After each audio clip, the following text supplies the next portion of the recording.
சற்று முன் கிடைக்கப்பெற்ற மிக மிக முக்கியமான செய்தி ஒன்று வெளியாகி உள்ளது.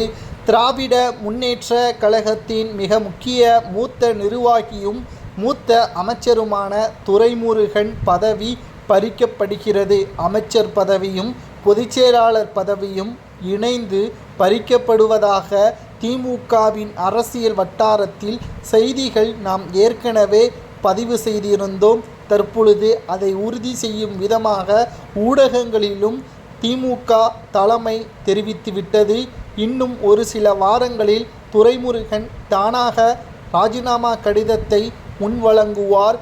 குறிப்பாக பொதுச்செயலாளர் பதவியில் வகித்து வரக்கூடிய துரைமுருகன் பதவி பறிக்கப்பட்டால் அந்த பதவியில் யார் வருவார் என்ற ஒரு கேள்வியும் உங்களுக்கு எழலாம். டி.ஆர். பாலு அவர்கள் பொதுச்செயலாளராக பொறுப்பேற்பார். தற்பொழுது டி.ஆர். பாலு அவர்கள் திமுகவின் பொருளாளராக இருக்கக்கூடிய நிலையில் அந்த பதவியில் ஏவா வேலு அவர்கள் பொறுப்பேற்பார் என்ற தகவலும் கிடைக்கப்பெற்றுள்ளது. மேலும் டி.ஆர். பாலு அவர்களது உடல்நிலை மிக மோசமாக இருப்பதன் காரணமாக அவரும் ஒரு சில மாதங்கள் தான் அந்த பதவியில் இருப்பார். அதனைத் தொடர்ந்து அந்த பதவியில் உதயநிதி ஸ்டாலின் அவர்கள் மிக முக்கியமான பங்கு வகிப்பார் என்றும், அனைத்திந்திய அண்ணா திராவிட முன்னேற்ற கழகத்தில் 2-3 அணியாக பிரிந்தது போல் திமுக உடையுமா என்ற ஒரு கேள்வியும் இதன் மூலம் வெளியாகிறது. துரைமுருகன் தனது பதவி பறிபோவதை பற்றி இன்று வரை வெளியிடவில்லை. ஆனால் இன்னும் ஒரு சில நாட்களில் அவர் செய்தியாளர்களது சந்திப்பின் பொழுது இதை பற்றி கூறுவார். அப்பொழுது திமுகவின் தலைமை பற்றி பேசாமல் தனக்கு உடல்நிலை குறைவின் காரணமாகத்தான் ராஜினாமா செய்தேன் என்று கூறினால் எந்த ஒரு பிரச்சனையும் கிடையாது.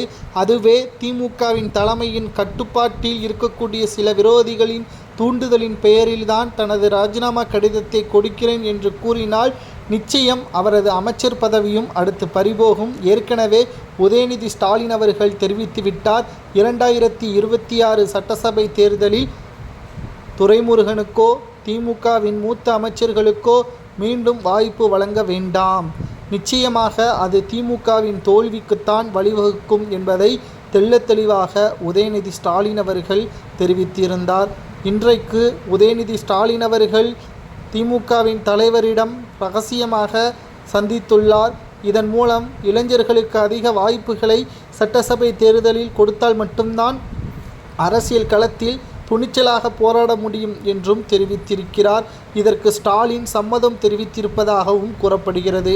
ஒரே நேரத்தில் கட்சி பதவியும் அமைச்சர் பதவியும் துரைமுருகனுக்கு பறிபோவது சரியா தவறா என்பதை கூறுங்கள்.